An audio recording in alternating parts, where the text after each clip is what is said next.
right, I'm the flatratemaster, and today we're going to talk about, well, stuff as a technician you never want to hear from service manager or shop owner. All right, first off, this is for humor.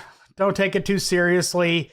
Most of this stuff, yes, I have heard in person. So, all right, let's get into it. Management came to us and said, no, we're all flat rate techs. Keep that in mind. We're adding a tech, but it's not going to affect your paycheck. Can you say BS? Everybody knew it was going to affect our paychecks, whether they wanted to admit it or not. It always does. And, well, my hours dropped considerably, and so did everybody else in the shop. Kind of how it works when you add a technician and don't have enough work for everybody. Another one I recently heard. Now, this one did not happen to me, but this was online, and a technician was complaining about the place where he worked. Not ideal, but his staff is 100% flat rate, and they're running at 100% efficiency. And a shop owner said, well, if they're running at 100% efficiency, they need to add another technician because they're at capacity. No flat rate technician is happy at 100% efficiency, nor should they. But anyway, no, that's just a no. Hourly technicians, maybe, but flat rate, no. If you're at 100% capacity, you got room to continue to bill stuff, especially when they've got 4 staff members. Now, the point of this video is more humor than seriousness, but, let's talk about another one. Getting told this car has to go today, and there's literally, if you only worked on it, it still wouldn't go that day, while they're handing you a stack of ROs that need to be looked at. That happened. I'll tell the story. I was working at a fleet shop, and they did work for Georgia Tech. And I had a massive ticket on this old square body GM Chevrolet. I forget exactly what it was, but we were reupholstering seats, not me specifically, they sublet it, but I was putting an engine in it, doing suspension, doing all this stuff to it. And they had a contract that the vehicle had to be completed within 3 days. Now, that regardless didn't happen because I didn't get the engine for more than 3 days. The seats were gone for more than 3 days. But literally, I got told by the production manager that truck had to be finished that day, and then handed me a stack of ROs that totaled about 6 hours, and those had to be done today. Can't win. I mean, you just literally, that's one of those things you just can't win. So I did those tickets and went back to the vehicle, got yelled at the end of the day. Not much you can really do at that point. But that was a fleet shop I used to work at years ago. Side note on that vehicle.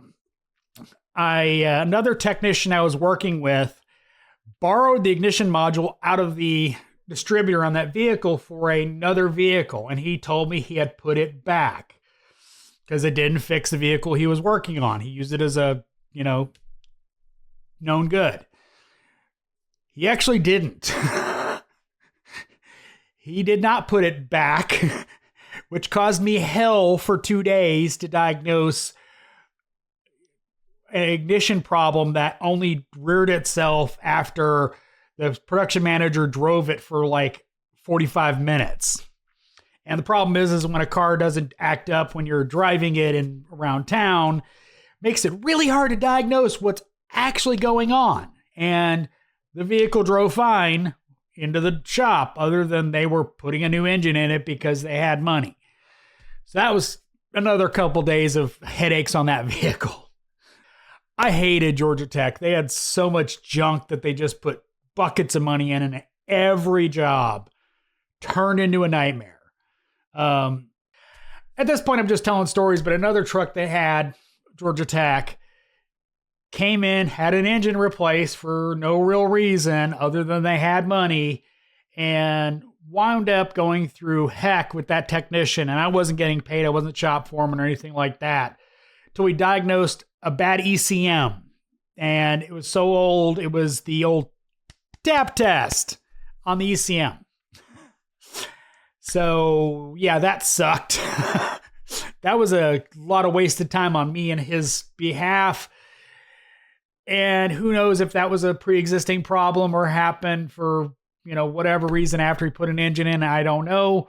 All I do know is that sucked to diagnose because it was, again, another mystery dies while driving problem.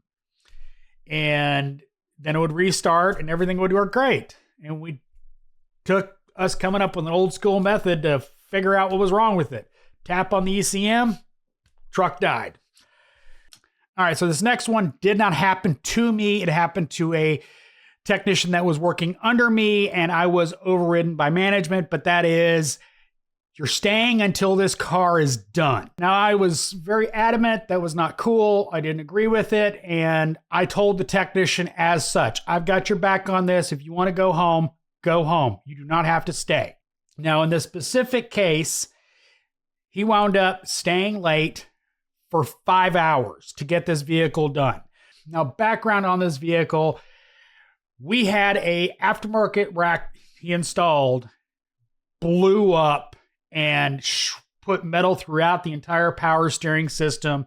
And it took me and him several days to get the power steering working again. Like multiple pumps, multiple flushes, multiple steering racks, till I finally had to put an OEM rack in it and an OEM pump in it. And I think we wound up putting a second OEM pump in it. There was so much trash in the system after being flushed multiple times that the OEM pump also crapped the bed. The thing is on flat rate, no shop has the right to tell you you have to work late. Just a fact. Now, I've never been told you have to stay late because I think every boss I've ever worked for would know I'd laugh in their face as I close my toolbox and go home. But, keep in mind, they can't fire you for not wanting to work late. Even as an hourly employee, they can't require you to work overtime.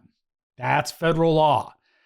Now, and keep in mind, they also can't fire you as an hourly or flat rate technician under those pretenses. Now, they can manufacture reasons to fire you, but that can't be the reason. Just an FYI.